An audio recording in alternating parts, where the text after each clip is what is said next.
Gusto mo bang kumita gamit ang AI? Kahit newbie ka lang sa pagnenegosyo at sa technology na ito? Narito ang 5 realistic ways to earn money gamit ang AI ngayong 2026. Ang unang way para kumita ay AI content writing.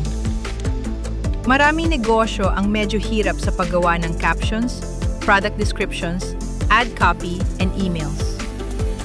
Pwede kang gumamit ng AI para gumawa ng draft, then ikaw na mag-aayos. For example, may online seller na kailangan ng 30 captions para sa kanyang products this month. Pwede kang mag-offer ng package. For the sample rates, pwede kang magsimula sa 10 captions for 500 pesos or 30 captions for 1,500 pesos pataas. Kung marunong ka magsulat ng simple at malinaw, pwede ito sa'yo. Pero kung ayaw mo magsulat, mas madali ang number 2. Second, ay AI graphic design services.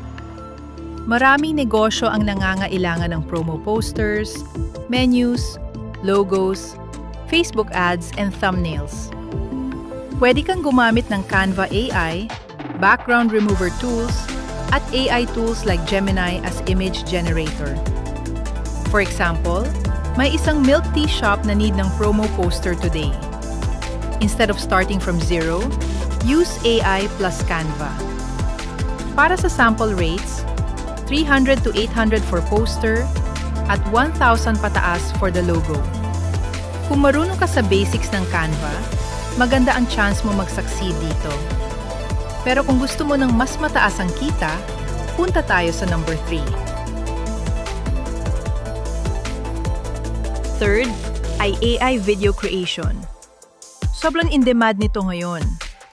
Ang mga businesses na gumagamit ng TikTok videos, Reels, product showcases, at promo videos ay gumagamit ng CapCut AI video generator, Canva video, auto subtitles, at AI voice tools.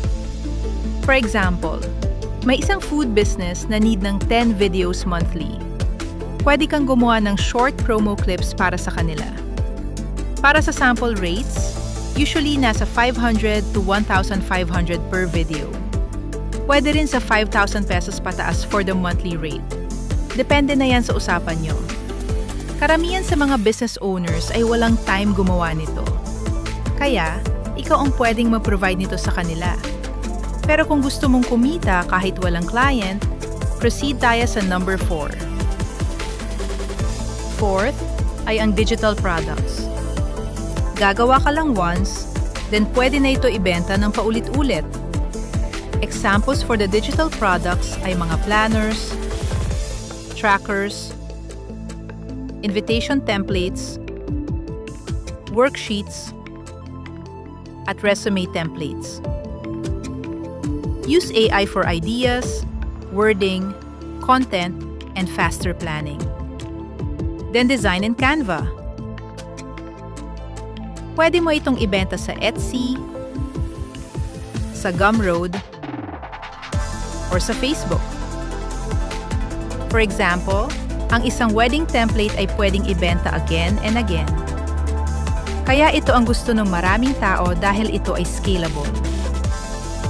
Pero ang pinakamabilis kumita, ang number 5. Ito pinaka-importanting tip. Hindi mo kailangan maghanap ng bagong hustle. Gamitin mo muna ang AI sa current na ginagawa mo na ngayon. For example, kung may printing shop ka, pwede kang gumamit ng AI para sa mga mug designs, shirt quotes, invitations, at product captions. Kung seller ka naman, magagamit mo ang AI to make better listings, for business replies, or mga ads. Kung freelancer ka, gamitin ang AI for faster output para makakuha ng mas madaming clients. Kung tutor ka, you can use AI to create worksheets at flashcards. Minsan ang fastest way to earn money ay nasa skill mo na ngayon. Kailangan lang i-upgrade with the use of AI. Reminder lang ha, AI is not instant money. Kailangan pa rin ng effort, consistency, communication with clients, and quality work. Tool lang ang AI. Pinapadali lang ito ang trabaho natin. At kailangan mo pa rin mag-effort to get the best results. Kung beginner ka pa lang, pumili ka muna ng isang paraan paano gamitin ang AI to earn money. At simulan mo ito this week. Comment mo below. Alin sa 5 ang gusto mong subukan? For more negosyo ideas, AI income tips, at practical side hustles for Filipinos, subscribe ka lang. Salamat sa panonood.